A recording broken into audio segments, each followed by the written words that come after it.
ఎస్ఐపై వైకాపా నేతల దౌర్జన్యం అన్నటువంటి వార్తను వేశారు. మీద చేతులు వేసి నెట్టేస్తూ అనుచిత ప్రవర్తన, బూతులతో రెచ్చిపోయిన ఆముదాల వలస వైకాపా సమన్వయకర్త చింతాడ రవి.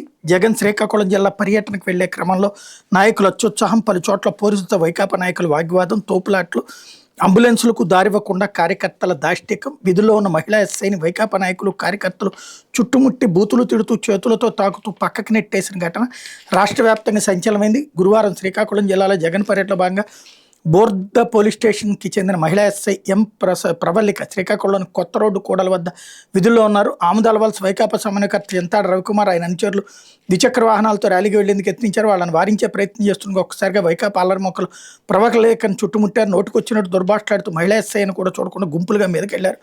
చేతులతో నెట్టేస్తూ భయాందోళనకు గురి చేశారు. ఈ సమయంలో మహిళా ఎస్ఐ రెండు చేతులు అడ్డు పెట్టుకుని వాళ్ళ నుంచి తనను తాను కాపాడుకునే ప్రయత్నం చేశారన్నటువంటి వార్తని హైలైట్ చేశారు. వీళ్ళందరి మీద కేసులు పెడతారు. లేకపోతే ఎలాంటి క్లిష్ట